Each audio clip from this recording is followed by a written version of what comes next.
jemaat terkasih yang di rumah, bersyukur malam ini kita bertemu kembali dalam persekutuan doa sekalipun melalui online. Bersyukur jika malam ini hati kita digerakkan bersama keluarga untuk bersekutu dalam hadirat Tuhan dalam kesatuan lewat karya Roh Kudus yang terhubung dengan tiap jemaat di rumah kita masing-masing. Untuk itu, persiapkanlah hati kita dan dengarlah panggilan persekutuan kita. Percayalah kepada Tuhan, Yesus Kristus, dan engkau akan selamat. Engkau dan seisi rumahmu, lalu mereka memberitakan firman Tuhan kepadanya dan kepada semua orang yang ada di rumahnya. Sebelum lebih jauh kita masuk ke dalam hadirat Tuhan, dalam penyembahan dan doa-doa kita, mari kita nyanyikan satu pujian, Berkat kemurahan-Mu.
Mari kita berdoa. Tuhan Yesus, terima kasih sekali lagi kami mengucap syukur ya Tuhan atas semua kebaikan yang Tuhan sudah berikan kepada setiap kami. Meskipun saat ini kami sedang beribadah ya Tuhan melalui online, kiranya Tuhan juga selalu memberkati, menyertai dan selalu memberikan yang terbaik bagi kami semua. Tuhan, kami serahkan ibadah kami malam hari ini hanya ke dalam tangan kasih-Mu. Biarlah Roh Kudus-Mu yang akan membimbing kami dari awal, pertengahan, hingga akhirnya. Terima kasih Tuhan, dalam nama Tuhan Yesus kami berdoa dan mengucap syukur. Amin. Ketika kita telah ditebus oleh Kristus, hati kita tak henti-hentinya untuk selalu memujinya. Sebab Dia adalah Tuhan dan Allah yang layak menerima pujian, hormat, dan kuasa. Sungguh benar, bahkan ketika kita mengingat cintanya kepada kita yang berdosa ini, sungguh kiranya hati kita berkomitmen untuk tidak akan mundur mengikut Kristus. Untuk itu, jemaat sekalian, mari kita dengan sukacita kita nyanyikan pujian. Engkaulah Tuhan kami dan Bila ku ingat cinta Tuhanku.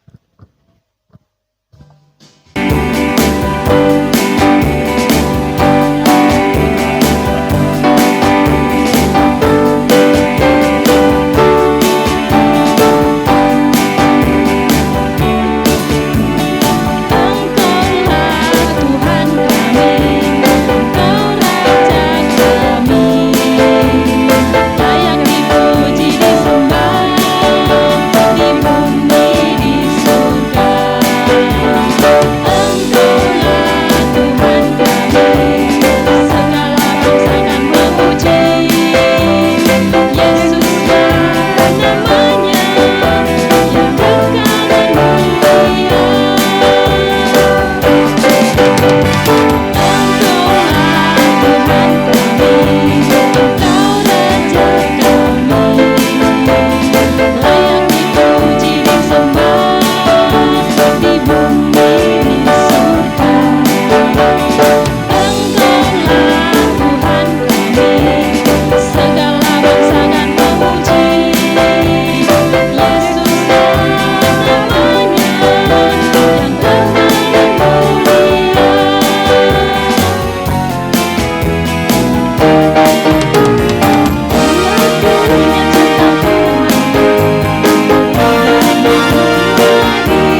Dan mereka pun berlayar ke Gerasa di seberang danau Galilea.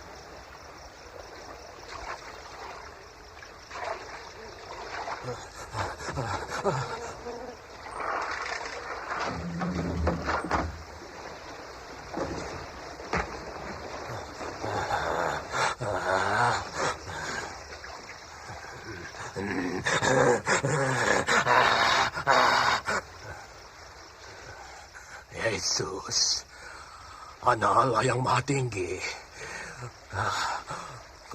Kau apakan saya? Saya mohon, jangan siksa saya. Siapa namamu?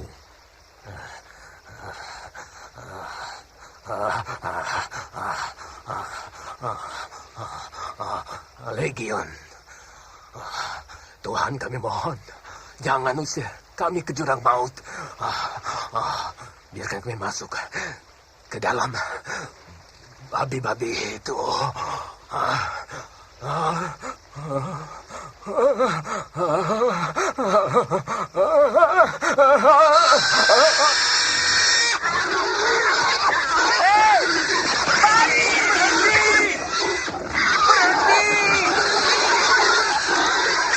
Roh-roh jahat meninggalkan orang itu Kembali! dan masuk ke babi-babi itu.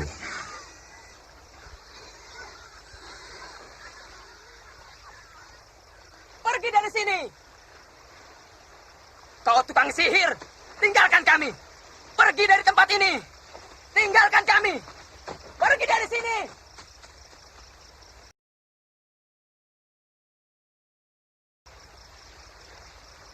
Saya mau mengikuti engkau. Izinkan aku bersamamu. Pulanglah dan ceritakan semua ini. Salam jemaat yang dikasihi oleh Kristus, bersyukur jika malam hari ini sekali lagi kita diberi kesempatan untuk mengikuti persekutuan doa online. Bersyukur jika malam hari ini kita boleh memasuki bulan Agustus, menjadi momen penting bagi bangsa kita di mana Tuhan sudah memberikan anugerah kemerdekaan, kebebasan dari penjajahan selama 75 tahun. Dan kiranya juga bulan Agustus ini akan menjadi momen untuk kita terus disadarkan bahwa kita adalah orang-orang yang telah ditebus oleh Kristus dan boleh dipakai Tuhan terlibat di dalam pekerjaan misinya untuk keselamatan bangsa kita dan orang-orang yang kita kasihi di sekitar kita. Sepanjang bulan Agustus ini, di masa pandemi yang Tuhan izinkan, namun kita tidak melalaikan tanggung jawab dan panggilan kita untuk belajar taat kepada kehendak Bapa, memiliki hati Bapa, terlibat dalam pekerjaan misinya. Di minggu yang pertama, mari kita akan belajar dalam persekutuan doa kita malam hari ini untuk belajar satu tema, misi kampung halaman. Saudara, ketika kita barusan tadi mendengar cuplikan singkat bagaimana kuasa Yesus dinyatakan kepada orang yang dirasuk setan di Gerasa dan apa tujuan Yesus yang sesungguhnya. Mari kita membacanya sekali lagi di dalam kitab Markus pasal yang ke-5 ayat yang ke-19 dan 20 saya bacakan untuk setiap anggota keluarga di rumah masing-masing. Yesus tidak memperkenankannya, tetapi ia berkata kepada orang itu, "Pulanglah ke rumahmu, kepada orang-orang sekampungmu, dan beritahukanlah kepada mereka segala sesuatu yang telah diperbuat oleh Tuhan atasmu dan bagaimana ia telah mengasihani engkau." Orang itu pun pergilah dan mulai memberitakan di daerah Dekapolis segala apa yang telah diperbuat Yesus atas dirinya, dan mereka semua menjadi heran. Mari kita berdoa. Tuhan, kami sekali lagi datang kepadamu. Bimbinglah dan muridkanlah kami, kiranya terus kami dipimpin di dalam pembinaan kebenaran firman Allah yang mengokohkan iman kami untuk makin kuat berakar di dalam kebenaran firman-Mu. Bantulah hamba-Mu Roh Kudus dan kami jemaat-Mu untuk belajar, dan kami diberi kesanggupan oleh kuasa Roh-Mu melakukannya. Dalam nama Yesus, amin. Saudara, misi kampung halaman. Melalui konteks Markus yang kita baca pada pasal 5 ayat 1 sampai 20 ini, mari kita boleh belajar ada bagian penting di mana Yesus mengajarkan sesuatu kepada kita untuk kita boleh hidupi. Saudara, kadang kita enggan berkabar baik di rumah kita sendiri. Sebagian orang Kristen berpikir dan bersikap enggan jika didorong untuk bersaksi kepada anggota keluarganya, kerabat ataupun sahabat terdekatnya di lingkungan tempat tinggalnya.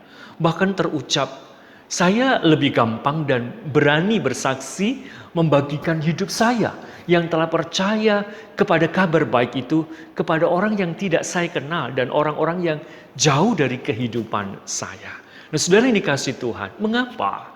Jawabannya ada yang berkata, mereka kan tahu keburukan hidup masa lalu saya. Mana mungkin mereka mau mendengar dan percaya kabar baik yang saya beritakan. Bahkan ada yang beralibi menggunakan ayat Alkitab. Seorang nabi tidak mungkin didengar, pasti ditolak dan tidak terima di rumahnya, di kampungnya, di negerinya sendiri. Saudara, kadang saya ataupun mungkin saudara dengan jujur memiliki bagian-bagian penolakan alibi seperti itu.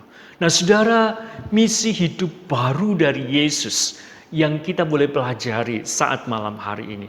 Saudara, Tuhan Yesus sebagai anak Allah, sungguh dia datang dan berkuasa menundukkan kuasa daripada si jahat dan melepaskan orang dari perbudakan dosa. Saudara, ketika Yesus menyembuhkan orang yang dirasuk legion, artinya adalah setan yang begitu banyak menguasainya. Ini menunjukkan bahwa dia adalah ilahi. Saudara, ia mengusir setan-setan itu dan mengizinkannya masuk ke dalam kawanan babi yang jumlahnya banyak dan akhirnya terjun ke dalam jurang. Peristiwa ini menjadi gempar bagi kota Gerasa dan sekitarnya. Namun sayang, Justru mereka orang-orang yang ada di Gerasa mendesak Yesus untuk segera meninggalkan Gerasa.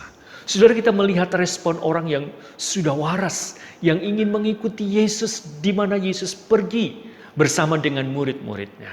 Namun Yesus tidak memperkenankannya.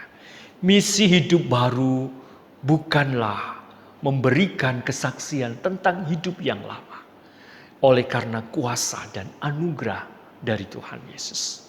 Yesus menyuruh orang itu pulang dan memberitakan dan memberi perintah untuk menyampaikan misi di dalam hidup yang baru. Untuk menceritakan kasih dan kuasa Tuhan yang sudah ia alami di keluarga, di kampung halamannya. Nah, saudara, kita boleh melihat respon orang ini.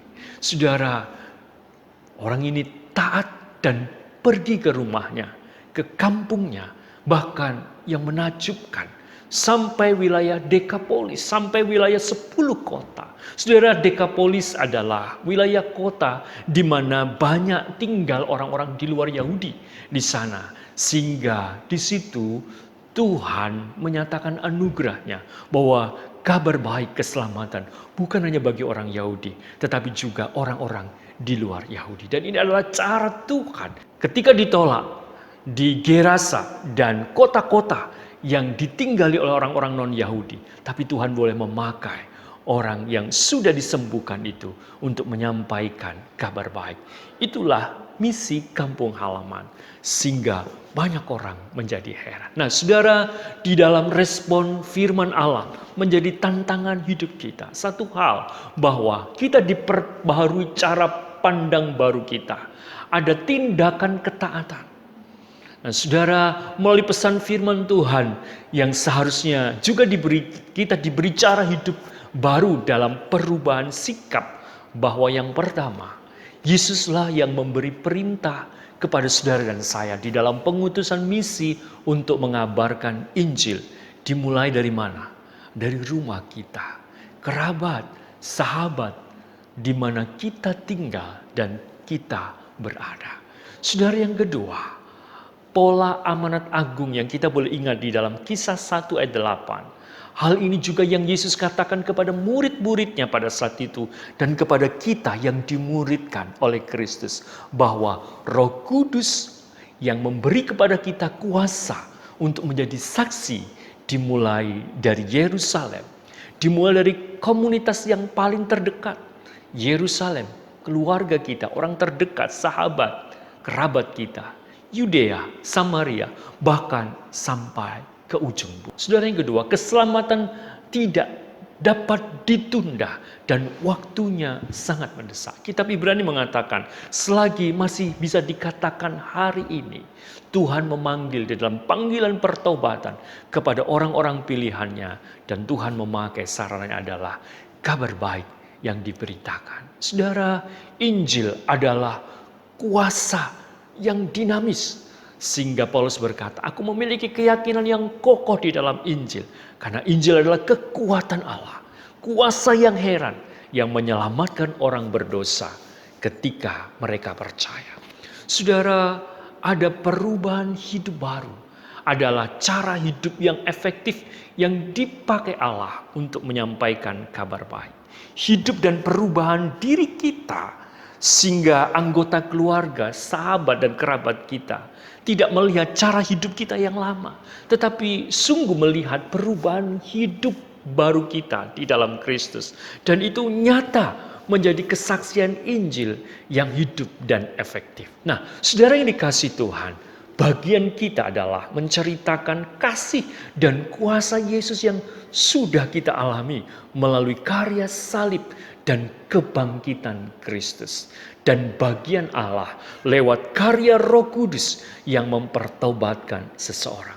Sehingga kabar baik adalah kuasa Allah yang menghidupkan orang berdosa dari kematian rohaninya.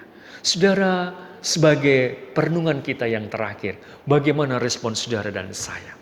Mari, respon kita seharusnya sama seperti orang Gerasa ini. Kita belajar taat, kita menjalani misi ke kampung halaman. ada anggota keluarga, ada kerabat, ada sahabat kita yang sungguh sangat membutuhkan berita kasih dan kuasa Tuhan yang sudah kita alami.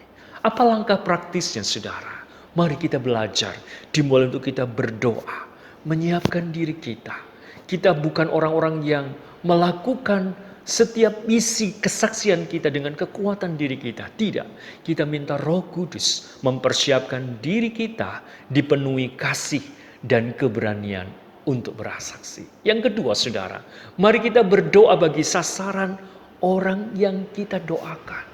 Mari kita sungguh-sungguh bawa di hadapan Tuhan anggota keluarga kita, kerabat, sahabat kita, supaya Roh Kudus menyiapkan hati mereka, sehingga pada suatu saat Injil menjadi kesempatan yang terbuka untuk mereka dengar. Tuhan bisa memakai waktunya dan peristiwa yang tepat untuk setiap pribadi di dalam keunikan karyanya. Saudara, mari kita belajar taati pimpinan Tuhan, dan kita boleh berkata, saya siap dipimpin Tuhan dengan kuasa yang menyertai di dalam menjalankan misi untuk membawa kabar baik ini lewat kesaksian hidup kita di kampung halaman kita. Kiranya kita boleh berdoa bersama-sama supaya Tuhan mengajari untuk kita menjalankan amanat agungnya. Dan hati Bapa adalah hati kita yang sudah ditebusnya menjadi murid-muridnya yang diajari terlibat di dalam pekerjaan misinya. Amin. Mari kita berdoa. Bapa di dalam kemurahan-Mu, biarlah Tuhan terus tuntun kesaksian hidup kami. Pengalaman kasih dan kuasa-Mu yang kami telah terima tidak membuat kami egois. Perbaharui cara pandang hidup kami dan juga beri anugerah untuk bertindak di dalam ketaatan. Untuk kami tahu bahwa misi ini dari Engkau. Dan ketika Engkau memuridkan kami mau belajar untuk membagikan kasih-Mu dan kuasa yang sudah menyelamatkan kami ini melalui hidup dan kesaksian kami, melalui perubahan hidup kami, bahkan melalui kata-kata firman yang pada suatu saat boleh terbuka bagi orang-orang yang kami kasih di sekeliling kami. Pakailah hidup kami, pakailah gereja-Mu untuk setia terlibat di dalam pekerjaan misi-Mu. Demi Kristus Tuhan, kami persembahkan doa dan hidup kami. Amin. Kita bersyukur jika firman Allah menguatkan kita bahwa Tuhan yang sudah membebaskan kita dari kuasa dosa supaya kita terlibat dalam karya misinya bagi orang yang paling terdekat, yaitu keluarga kita. Sungguh besar anugerah Tuhan. Siapakah kita orang berdosa yang pantas dimurkai Allah, namun telah dikasihi dan diselamatkannya. Untuk itu mari kita nyanyikan pujian Oleh kuasa darah-Mu.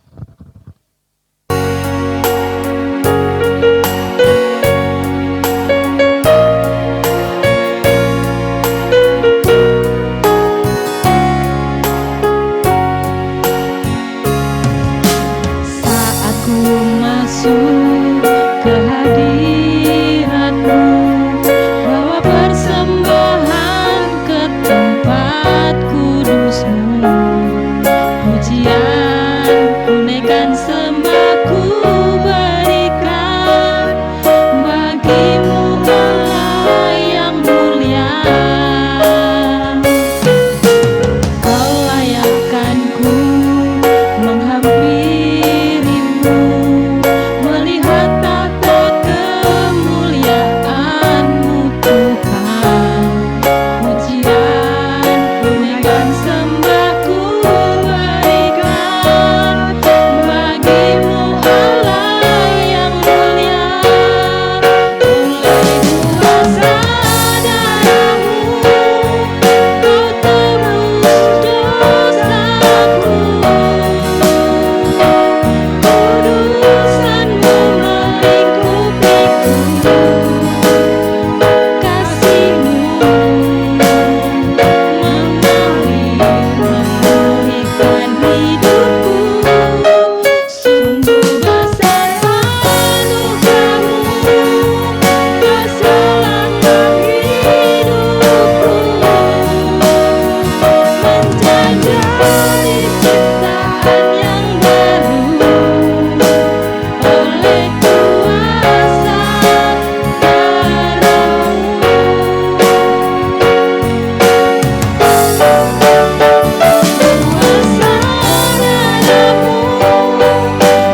kuasa dosa sehingga kita menjadi miliknya.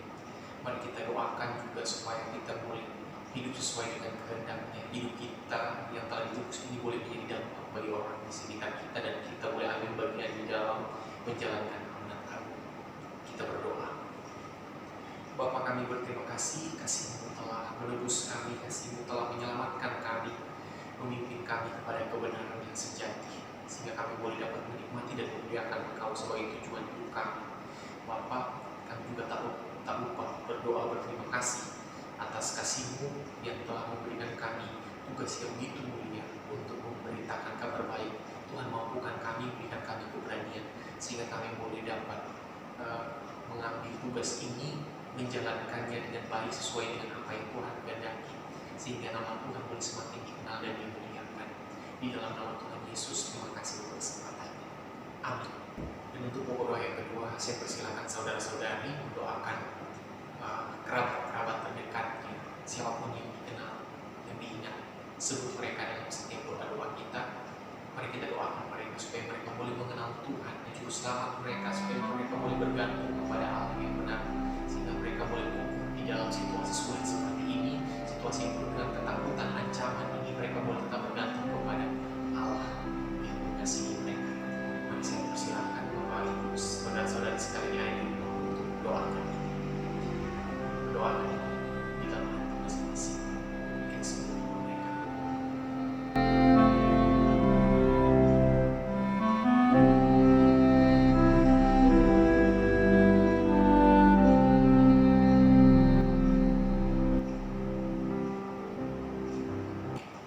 Dan untuk pokok doa yang ketiga, kita bersyukur atas anugerah Tuhan yang memimpin bangsa ini sampai kepada 75 tahun kita boleh merasakan kemerdekaan. Tapi lebih daripada itu, mari kita juga doakan diri kita masing-masing dan saudara-saudara kita.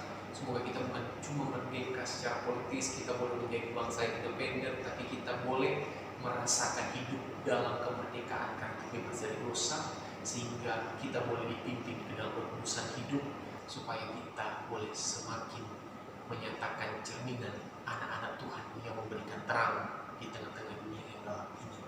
Kita berdoa. Bapa, kami berterima kasih untuk kasih-Mu yang memimpin bangsa ini sampai ke tahap 75 tahun menikmati kemerdekaan karena tuntunan. Kami bersyukur dan berterima kasih, bukan karena pertolongan-Mu tidak mungkin Tuhan. Dan sekarang ini kami akan juga berdoa bagi setiap pribadi kami yang kami sadari penuh dengan keterbatasan, penuh dengan kelemahan. Kami mohon Tuhan yang memimpin kami sehingga kami boleh hidup di dalam kekudusan, boleh terbebas dari belenggu-belenggu dosa yang mengikat kami. Namun kami percaya Tuhan tidak pernah membiarkan kami, Tuhan yang menuntun kami sehingga kami boleh terlepas dari nafsu-nafsu gelap yang membuat kami menjadi seteru Allah. Amin. Dan untuk pokok doa yang keempat, yang terakhir, mari secara khusus kita berdoa pergumulan dan kesulitan jemaat yang terdampak COVID-19, masalah kesehatan, masalah perekonomian keluarga, studi anak-anak secara online, hidup kerohanian tiap keluarga. Kiranya Tuhan turut campur tangan memimpin dan menyertai. Mari kita berdoa. Tidak sedikit saudara-saudari kami yang menghadapi begitu banyak kesulitan, khususnya di dalam pekerjaannya Tuhan di situasi seperti sekarang ini. Kami mohon Tuhan memimpin, kami mohon Tuhan yang mengarahkan, sehingga mereka boleh menemukan jalan keluar dari situasi-situasi sulit seperti ini. Ketika begitu banyak orang-orang yang di PHK, dipotong gaji dan lain sebagainya, kami mohon Tuhan berikan kecukupan kepada mereka. Tuhan berikan mereka kemampuan sehingga mereka boleh bijak dalam mengambil keputusan untuk melakukan usaha-usaha apa yang harus mereka lakukan. Tuhan berikan anak-anak-Mu pengharapan dan tuntunan, dan bukalah jalan mereka sehingga mereka boleh melakukan apa yang menjadi bagian mereka, khususnya untuk memenuhi setiap kebutuhan keluarga mereka. Dan kami juga berdoa untuk kesehatan para jemaat. Tuhan, berikanlah mereka perlindungan bagi yang sehat, berikanlah mereka kekuatan sehingga mereka boleh tetap melakukan terus apa yang menjadi bagian mereka, apa yang menjadi tugas tanggung jawab mereka. Kami juga berdoa untuk saudara-saudari kami yang mungkin sekarang ini mengalami sakit penyakit, terjadi virus corona. Kiranya Tuhan juga memberikan mereka pemulihan, Tuhan juga memberikan mereka kesehatan, kekuatan, sehingga mereka boleh memperkenalkan nama Allah di antara bangsa-bangsa, khususnya orang sekitar mereka yang percaya bahwa hanya Yesus yang sangat memulihkan. Ini juga Tuhan kami mau berdoa untuk teman-teman kami yang masih dalam jenjang studi baik dari TK sampai mahasiswa. Kiranya Tuhan juga yang memimpin mereka di dalam kesulitan-kesulitan yang mereka hadapi, sehingga mereka boleh menangkap setiap pelajaran yang disampaikan oleh media online untuk mengkaji ilmu yang diberikan di dalam nama Tuhan Yesus. Demikian kita bersyukur jika kita boleh menyelesaikan semua persekutuan doa kita malam hari ini. Kiranya Kristus sumber segala kasih karunia yang telah menyelamatkan kita, memampukan kita terlibat dalam pekerjaan misinya, dimulai dalam keluarga terdekat kita. Mari terus dekat dengan Kristus tiap hari, mau dibimbing lewat karya firman dan Roh Kudus-Nya, supaya kasih Kristus makin terpancar nyata dalam hidup kita. Kasih-Nya pun bisa dialami oleh orang-orang yang kita cintai. Membagikan kasih-Nya bagi anggota keluarga kita, itulah misi agungnya di kampung halaman. Amin.